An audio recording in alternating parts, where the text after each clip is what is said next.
Assalamualaikum warahmatullahi wabarakatuh dan selamat petang. Untuk kos CSA, kami akan menerangkan mengenai problem test 1 dengan dimulai oleh Muhammad Shah Faris. Baik, saya akan teruskan dengan soalan satu. Okey, kenalkan nama saya dulu. Muhammad Syafari bin Mat Fairuz. Kan matrik saya 17 DDT 23 F1055. So, saya akan terangkan soalan satu. So, saya akan terangkan dulu backgroundnya apa. So, dia nak Kayla wants to create a program using assembly language. The program she will create involves the move, addition, subtraction, mulu, and debug calculation. Your team need to help Kayla in creating the program by solving the question below using tools EZ68K. Okay, so question 1. So based on the information below, write a program to get the final output in data register 2. So outputnya D2 0000051A using assembly language. So yang step pertama, kita tengok dulu dia punya yang telah diberikan, information yang telah diberikan ke soalan. So kita buka terus easy yang kita telah buat tu. So berbentuk macam ni. Okay. First sekali kita masukkan dulu setiap data yang telah diberi tu. So contoh, macam pertama sekali kita kena set address of the program with 1000 lah. Sebab di permulaan dia memang 1000. Betul tak? Okay. So kita tulis dulu yang ni. Alright, selepas tu kita letakkanlah program code dia kat sini. So pertama sekali kita kena letak ni dulu yang telah diberi lah. Kalau bentuk macam ni masuk hexadecimal. So dia punya data register dia sebagai 1.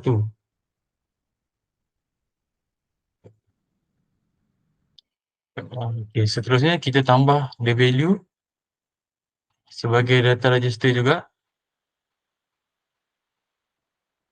Mana? Ni. Okay, selepas tu statement seterusnya dia tulis move. Yang ni. Move the value 512. Tu data register tu inward. So tulislah. Okay, ni ketiga. Yang ketiga pula disuruh tulis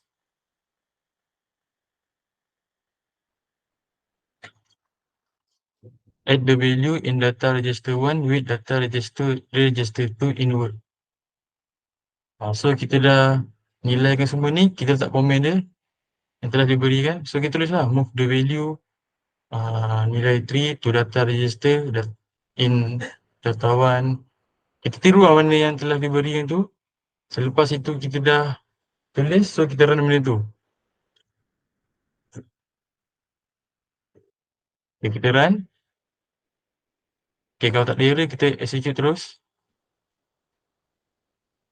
Okay, kita run lagi.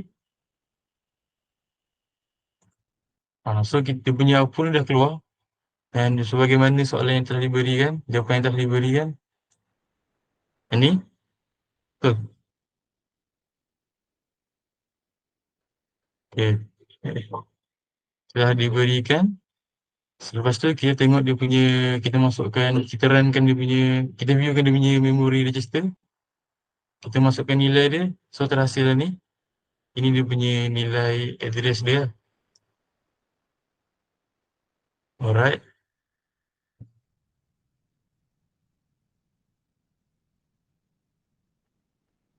So question tu.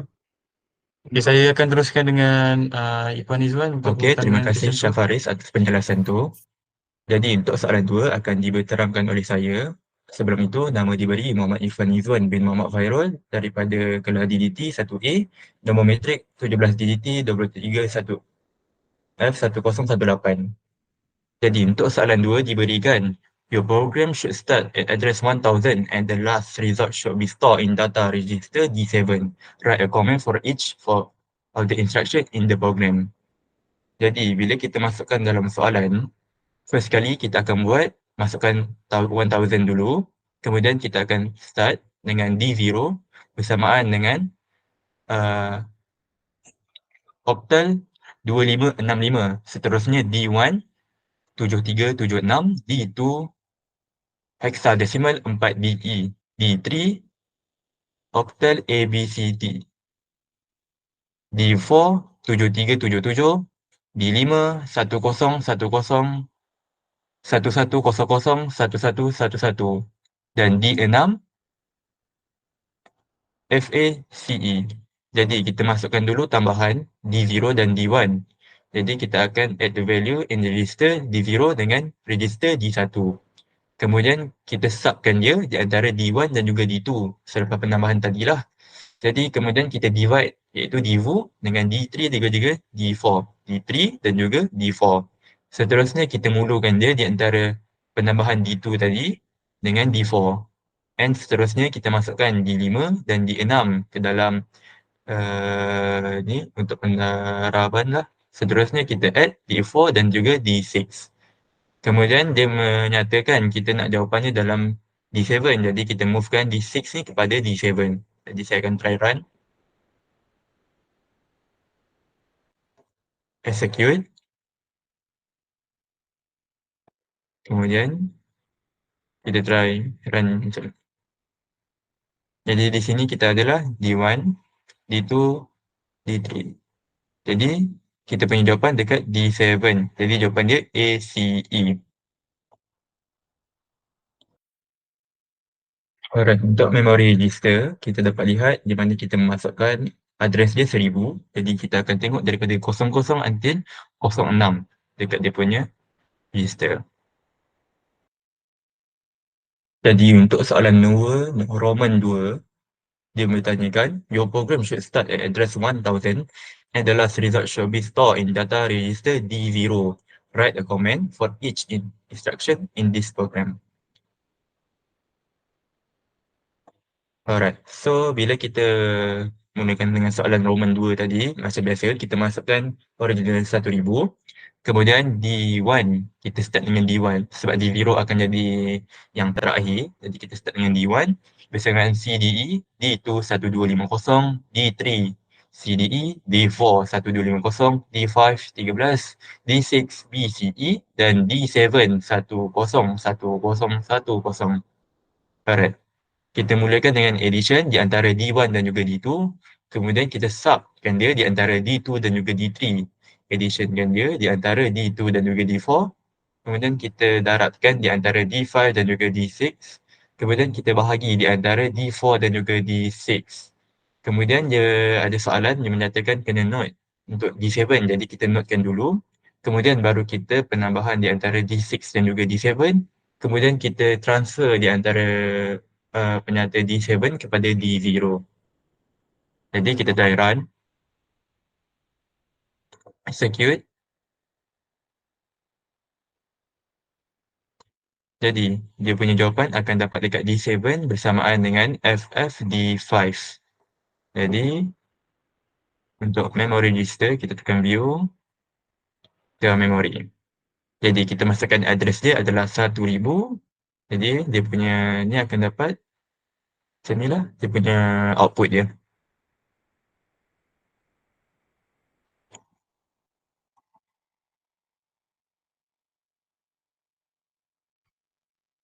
Jadi untuk soalan nombor 3 kita akan teruskan kepada Syah. Okey, berbalik kepada saya semula, saya akan terangkan question 3. So, dia punya soalannya, identify and correct the error in the program below based on the following expression. Write the correct program using the tools easy 68K. So, dekat sini, dia bagi dia punya coding program. Berdasarkan coding program ni, dia telah beri jawapan dia. So, kita kena betulkan jawapan dia apa yang salah. First sekali, kita kesan yang D1 ni, sebab 2000, dia punya data type dia hexadecimal. So kita kena letak hexadecimal berbentuk seperti dolar.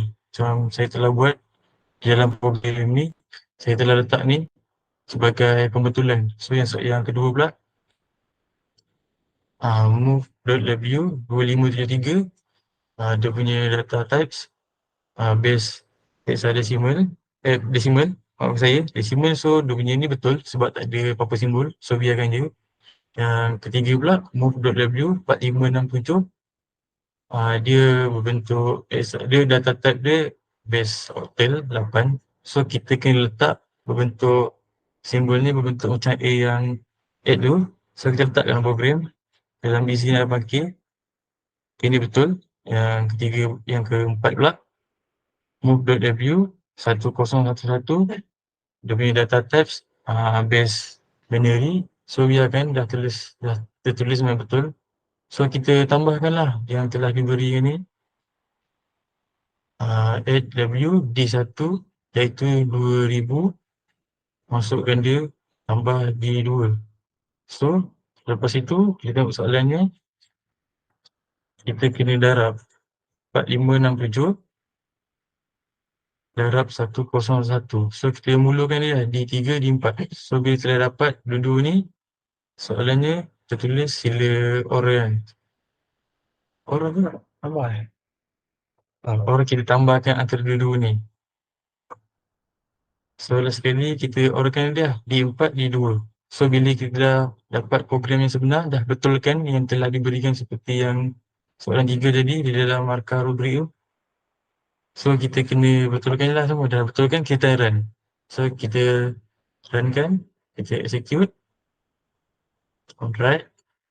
So kita ni so dia punya jawapan dia keluar dekat D4 iaitu 681D. So ni jawapan sebenar dia kalau telah dibetulkan. So kita tengok dia punya memory, kita viewkan memory dia. So apabila saya telah masukkan address dia sebanyak 1000, so ini total jawapan yang telah diberikan. Itu sekian saja daripada saya. Dalam pembentangkan saya dengan Mak Ifan telah selesai membentangkan PBT1 CSA. Sekian, terima kasih. Assalamualaikum dan salam sejahtera. Nama saya Iman Syahmi bin Syahriman, nombor matrik 17DDT23F1006. So saya akan take over untuk assessment problem based task 2 untuk computer system architecture. So untuk question yang pertama, Ali wants to buy a new laptop for his son. The model of the laptop is MSI Katana GF66 11UD 879. So ini dia punya specs. He needs to know the information about the price of the laptop so he can give his son the total amount of money with additional pocket money. You need to help Ali to get the information. The total amount of pocket money that he plans to give to his son is RM 200 ringgit. So untuk soalan A, find the price of the laptop model. You can search on any website and please screenshot. Untuk soalan B, vendor can give a discount of RM 300 for the laptop. Dan untuk soalan C, find the total amount that Ali needs to give to his son. So untuk laptop yang kita orang pilih, ini detail dia. Harga dia adalah 4,949. So untuk dia punya coding. Okay, so first kita masukkan harga laptop dia 4,949 ke data register kosong. So dia akan simpan di data register kosong. Next, kita ambil the amount of pocket money yang Bapa Ali nak kasih kat dia. Kita masukkan dia kepada di data register 1. Lepas tu kita masukkan diskaun sebanyak RM300 ke data register 2. Okay, so lepas tu kita tambahkan harga laptop tu dengan the amount of pocket money di 1. Kita tambahkan dua-dua. Lepas tu lepas kita tambah, kita tolakkan dia dengan diskaun yang kedai tu bagi sebanyak 300. So kita run, kita execute dia. Kita run lagi sekali. So output yang kita dapat adalah dekat data register kosong sebanyak 1229. So itu saja. Selamat sejahtera, nama saya Veda Sharma dan nombor matrik saya adalah 17 DDT23 F1057. Dan saya akan teruskan soalan PBT soalan 2 iaitu two laboratory rooms namely Hypermedia 1 and Hypermedia 2 need new curtains for all windows. The lab supervisor of JTMK PCs wants to know some information about the cost of the replacement. You need to help her to get the information as following. A. Find the area of the windows for one lab. B. Find the total cost for the all windows for one lab. C. Vendor can give a discount of RM5 per panel of window for each lab. Find the total discount amount given by vendor. D. Find the total cost for the both Hypermedia 1 and Hypermedia 2. For your information, the size of the one panel of the window is 6 times 2. Each laboratory has 10 panels of window. The cost for each square foot is RM40. So maka kita pergi kita punya E60K8 ni, coding. Maka inilah coding kita. So kita start move 10 D0 iaitu number of panel of windows. Yang kedua move #40 D1 iaitu cost per square foot. Move #6 D2 iaitu width of the one panel in feet. Yang terakhir move 2 D3 iaitu height of the panel in feet. Mula-mula kita kena carikan area of one window. Untuk cari kita kena apply formula iaitu darab width darab height. So maka dalam coding kita kena type mulu D2 D3 multiply width by height dan move D3 D4 store the result in D4.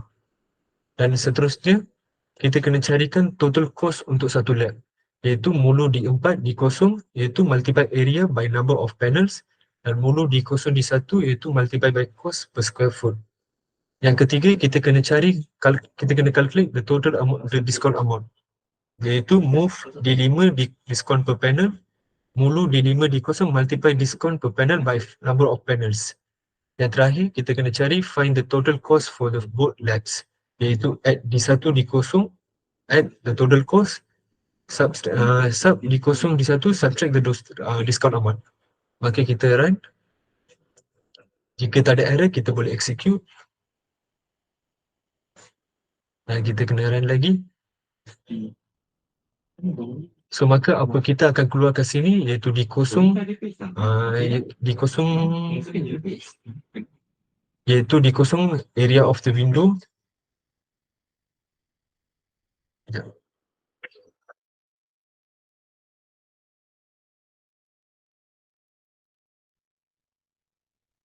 D0 area of the window, D1 lepas tu yang output untuk D2 dan output untuk D3. Maka itulah kita akhirkan kita punya PPT 2. Sekian, terima kasih.